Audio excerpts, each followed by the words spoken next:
Hi everyone, welcome back to my channel. My name is Haley. I am a writer paving a creative life for myself, and today we are talking all about work-life balance and what I've learned after 3 months of full-time teaching. I don't know about you, but I always kind of struggled to find the time to write. Like in middle school, I was spot on. I wrote during recess. I wrote during class. I remember specifically my biology teacher in 7th or 8th grade being like, yo, like put your notebook away, like stop writing. You need to be writing your science notes, which is really ironic because now I'm teaching science and I have some writers in my class, and I'm like, I love that you're being creative, but also I need you to do your work. So I understand the struggle now. But needless to say, it's definitely been a time. I think with COVID and everything, the school systems are just really, really overloaded. And as a sub particularly, it's just been wild. Like I have 8 students gone out with COVID right now, or with other illnesses, or parents just not wanting to send kids to school because the district is more concerned with accounting for parents who don't want their kids to wear masks than for the parents who do want the kids to wear masks, to protect themselves and their loved ones who are high risk. And so it's definitely been a really hard time for students and teachers alike. And so I love that I'm able to play my part and help where I can, but it has been a struggle and it's hindered my creativity a lot because I am so bombarded with work and grading and lesson planning and then trying to catch up kids who are gone and all this other stuff. So it's been a lot. By the time I get home, I'm pretty tired. Like, not gonna lie. It takes whatever it is in me just to try to record a video or to get something up for you guys, which is, I mean, it says a lot. I love making videos. I think if it wasn't for YouTube and AuthorTube right now, I don't know how much work I'd be getting done. If it weren't for you guys, I would definitely be a lot less productive because I feel like I need to show up for you and for myself. And so that has been pretty much the highlight of the last year and a half of making YouTube videos. I'm almost at 2 years actually. It'll be 2 years this April. So just a couple more months and then it's 2 years. So it's not even a year and a half. It's almost 2 years that I've been making videos, and I reached 200 subscribers and I'm really happy. So thank you guys so much. Subscribe if you haven't, hit that notification bell, like this video. I really appreciate it. It helps my channel grow. But yeah, so it's just been a lot. I've had to break up fights. I think a lot of kids are on edge. There's a lot of anger and behavioral issues caused by the fact that they haven't been in school the last couple of years, really, because a lot of the students stayed virtual last year. Some came back in person. They were gone in 4th grade, you know, like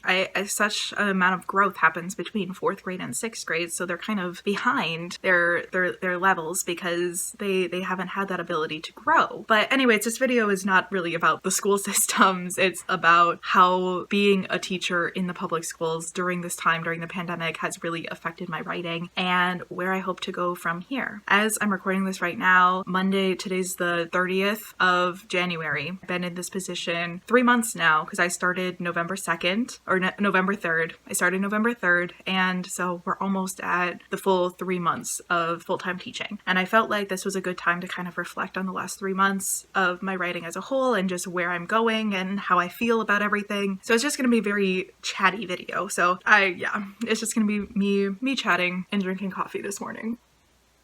So the first thing I wanted to touch on was just my grad school applications, because if you've been following me for a while, you know that I'm currently applying for MFA and MA programs in creative writing, English creative writing. Some of them are dual master's degrees, and I've yet to hear back from anyone. I still have a few more to do, but that's been taking up a lot of my life the last few months, is just writing personal essays and applying for grad school and revising my portfolio. And so that's also been a big part of why I haven't gotten that much writing done the last couple of months. And I think a part of it too was adjusting to being full-time during the month of November, doing NaNoWriMo, winning NaNoWriMo, and then taking a step back and being like, okay, I'm going to take a break for a while, then staying longer in this full-time position than I was initially anticipating. So like I think my mindset and my planning just got off because I wasn't expecting to be a full-time teacher for that long. Like I was working part-time substitute teaching. I was working 3 to 4 days a week so that I had a 3-day weekend to really focus on my writing and get grad school stuff together and all of that stuff. And then all of a sudden I was working 5 days a week and I didn't have my prep periods where I could do writing or reading because I wasn't lesson planning as a regular sub. And all of a sudden, like now I didn't even have my prep periods because I had to prep for the next class and I had a lunch, but then I'm tutoring students in their math and science during my lunchtime or during my other prep time. And suddenly I'm staying 9 hours at school instead of the 8 hours or 7.5 hours that I would stay as a regular sub, and I make a bit more as a long-term sub, but really, like, if you do the math, like all the extra hours that I'm spending there and like divide it by the amount of hours, because I get paid by the day, I'm actually making less as a long-term sub an hour than I was as a regular sub, which is just mind-boggling to me. And I know they're taking advantage of that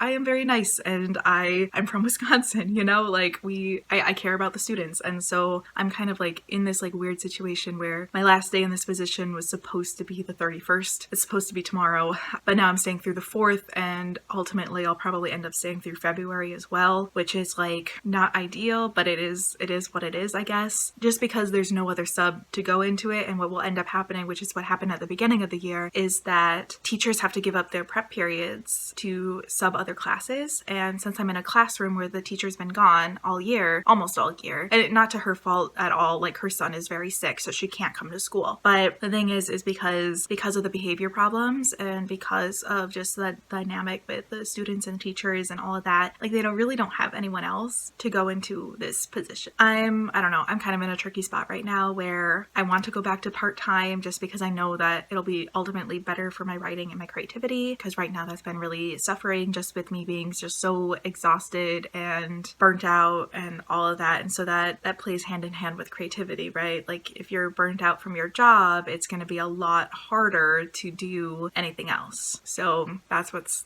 up. That's what's hard. So I guess I will update in my blogs whether or not I'm still in this long-term position as it goes on. But I just kind of wanted to explain a little bit more in depth, like why I'm doing the Working Writers live streams this month and trying to just like get a routine back in place for me, because I haven't had like a good routine since November, or like since I didn't have grad school applications and everything. And I've always been kind of bad at project management, and I want to get better. And some of you might be in the same boat, and I'd love to hear your thoughts. Like, what is your biggest struggle with working full-time or part-time, or even being in college or high school or whatever? Like, I remember like with homework and everything in college, like it was also very hard unless I was in a creative writing class or I was doing stuff through our creative writing club to really get a ton of words done or make a ton of progress. I think that's why it took me so long to get where I am now with A Dance of Shadows, because I started it at the very end of my high school experience, like the summer after technically, when I started writing the novel. And then like I had college, and then I would write like more on the breaks or sometimes weekends, but I was just so overwhelmed with school and work and wanting to get and do good in school that I wasn't focusing as much on my creative writing. And I even took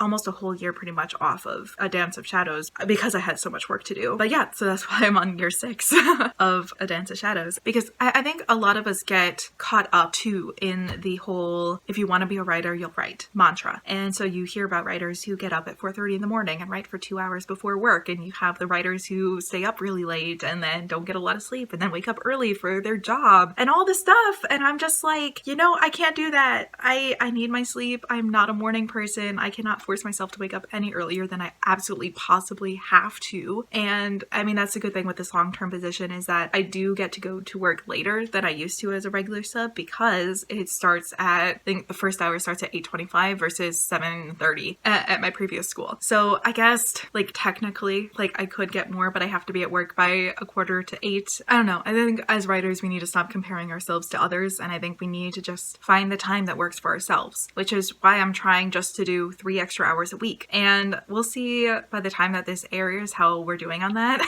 Because I'm pre-recording this because I know that it's been really hard for me to do any recording. Also with working full-time, I want my next video to be a more in-depth vlog about my MEL Mad Editor Laboratories progress and updating on A Dance of Shadows. But anyways, I'm also very excited to see what's to come and to have this kind of like rededication to my writing this month. So I hope it works out and nothing else like gets in the way of that, because that would really suck. And you know, I am kind of sick of things getting in the way of my writing, and I don't know about you, but I really want to finish this book and I need to like power through and do it. So hopefully I'll see you on my live streams. Yeah, let's get these stories written. If you're new here, please make sure to subscribe, hit the like button, hit that notification bell so you don't miss another update from me, and bye guys, and subscribe. Mwah!